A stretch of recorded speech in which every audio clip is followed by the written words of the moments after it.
Pen drive viral ಪ್ರಕರಣದ ತನಿಖೆ ಚುರುಕಾಗಿದೆ. ವಕೀಲ ದೇವರಾಜೇಗೌಡ ಎಸ್ಐಟಿ ವಶಕ್ಕೆ ಹೋಗುವಂತ ಚಾನ್ಸಸ್ ಇದೆ.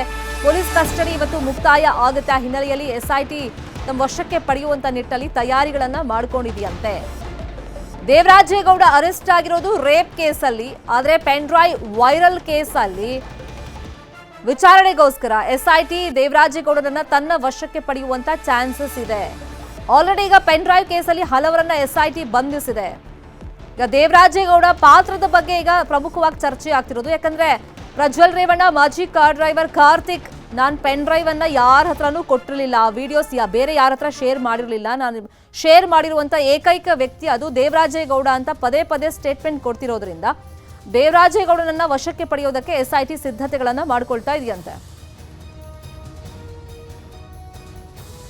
ಇದೇ ವಿಚಾರವಾಗಿ ಇನ್ನಷ್ಟು ಡೀಟೇಲ್ ಆಗಿ ಇನ್ಫಾರ್ಮೇಶನ್ ಕೊಡೋದಕ್ಕೆ ನೇರ ಸಂಪರ್ಕದಲ್ಲಿ ಜಾಯಿನ್ ಆಗಿದ್ದಾರೆ ನಮ್ಮ ಹಾಸನ ರಿಪೋರ್ಟರ್ ಕೃಷ್ಣಮೂರ್ತಿ. ಇವತ್ತು ಪೊಲೀಸ್ ಕಸ್ಟಡಿ ಅಂತ್ಯವಾಗುತ್ತೆ. ಎಸ್ಐಟಿ ತಮ್ಮ ವಶಕ್ಕೆ ಪಡೆಯೋದಕ್ಕೆ ಬೇಕಾದಂತ ಸಿದ್ಧತೆಗಳನ್ನ ಮಾಡ್ಕೊಳ್ತಾ ಇದ್ದಾರಾ?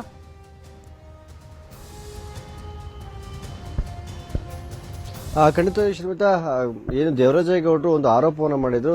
ಈ ಪೆನ್ ಡ್ರೈವ್ ಅಶ್ಲೀಲ ವಿಡಿಯೋಗಳ ಹಂಚಿಕೆ ಹಿಂದೆ ರಾಜ್ಯ ಸರ್ಕಾರ ನೇರವಾಗಿದೆ ಎಂಬಂತ ಆರೋಪ ಮಾಡಿದ್ರು. ಅಂದಿನಿಂದ ಈ ಒಂದು ಅಶ್ಲೀಲ ವಿಡಿಯೋಗಳ ಪ್ರಕರಣ ಅದರ ದಿಕ್ಕನ್ನೇ ಬದಲಾಯಿಸಿಕೊಂಡಿತು.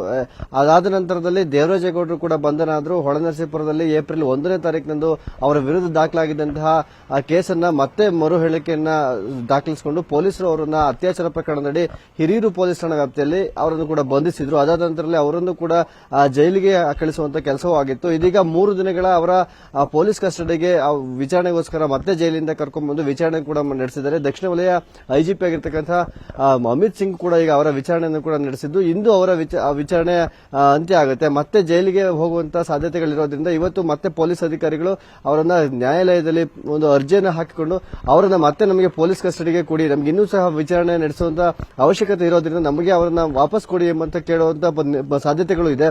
ಅದಲ್ಲದೆ ಪೆನ್ ಡ್ರೈವ್ ಪ್ರಕರಣದಲ್ಲಿ ಪ್ರಮುಖ ಪಾತ್ರ ವಹಿಸಿರ್ತಕ್ಕಂಥ ದೇವರಾಜೇಗೌಡರನ್ನ ಎಸ್ಐಟಿ ಅಧಿಕಾರಿಗಳು ವಿಚಾರಣೆಗೋಸ್ಕರವಾಗಿ ನಮಗೂ ವಿಚಾರಣೆಗೆ ಅವಶ್ಯಕತೆ ಇರೋದ್ರಿಂದ ನಾವು ಕೂಡ ವಿಚಾರಣೆ ಮಾಡ್ತೀವಿ ಎಂಬಂತಹ ಹಿನ್ನೆಲೆಯಲ್ಲಿ ಅವರು ಕೂಡ ಅರ್ಜಿ ಹಾಕೊಂಡು ಅವರು ಕೂಡ ವಶಕ್ಕೆ ಪಡೆಯುವಂತಹ ಸಾಧ್ಯತೆ ಇರೋದ್ರಿಂದ ಇವತ್ತು ಮಧ್ಯಾಹ್ನ 12 ಗಂಟೆಗೆ ಅವರ ಪೊಲೀಸ್ ಕಸ್ಟಡಿಯ ಅವಧಿ ಮುಕ್ತಾಯ ಆಗುತ್ತೆ. ಅದಾದ ನಂತರದಲ್ಲಿ ಯಾವೆಲ್ಲ ಬೆಳವಣಿಗೆಗಳಾಗುತ್ತೆ, ಅಥವಾ ಪೊಲೀಸ್ ಅವರು ಮತ್ತೆ ಅವರ ಕಸ್ಟಡಿಗೆ ತಗೊಳ್ತಾರೋ, ಅಥವಾ ನ್ಯಾಯಾಲಯ ಅವರನ್ನ ಪೊಲೀಸ್ ಕಸ್ಟಡಿ ಕೊಟ್ಟಿದೆ ಸಾಕು ಮತ್ತೆ ಜೈಲಿಗೆ ಕಳಿಸಬೇಕು ಎಂಬಂತ ನೀಡುತ್ತೋ, ಅಥವಾ ಇನ್ನು ಕೆಲವೇ ದಿನಗಳಲ್ಲಿ ಬೇಲ್ ಕೂಡ ಸಿಗುತ್ತೆ ಎಂಬಂತಹ ವಿಶ್ವಾಸವನ್ನ ದೇವರಾಜೇಗೌಡರ ಕುಟುಂಬ ಮತ್ತು ಅವರ ಅಭಿಮಾನಿಗಳು ಹೊಂದಿದ್ದಾರೆ. ಆದರೆ ಇವತ್ತು ಯಾವೆಲ್ಲ ಪ್ರಸಂಗ ನಡೆಯುತ್ತೆ ಎಂಬುದು ನಾವೀಗ ಕಾದು ನೋಡಬೇಕು. ಶರ್ಮಿತಾ, ಥ್ಯಾಂಕ್ ಯು ಕೃಷ್ಣಮೂರ್ತಿ ತಮ್ಮ ಇನ್ಫಾರ್ಮೇಶನ್ಗೆ.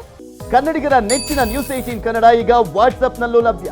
ಕರ್ನಾಟಕ, ದೇಶ ವಿದೇಶಗಳ 360 ಡಿಗ್ರಿ ಸುದ್ದಿಯ ವಿವರಗಳನ್ನ ನಿಮ್ಮ ಕೈ ಬೆರಳುಗಳಲ್ಲೇ ಪಡಿಲಿಕ್ಕೆ ಈ QR ಕೋಡ್ ಅನ್ನ ಸ್ಕ್ಯಾನ್ ಮಾಡಿ, ನಮ್ಮ ಚಾನಲ್ ಫಾಲೋ ಮಾಡಿ, ನೋಟಿಫಿಕೇಶನ್ ಆನ್ ಮಾಡಿ.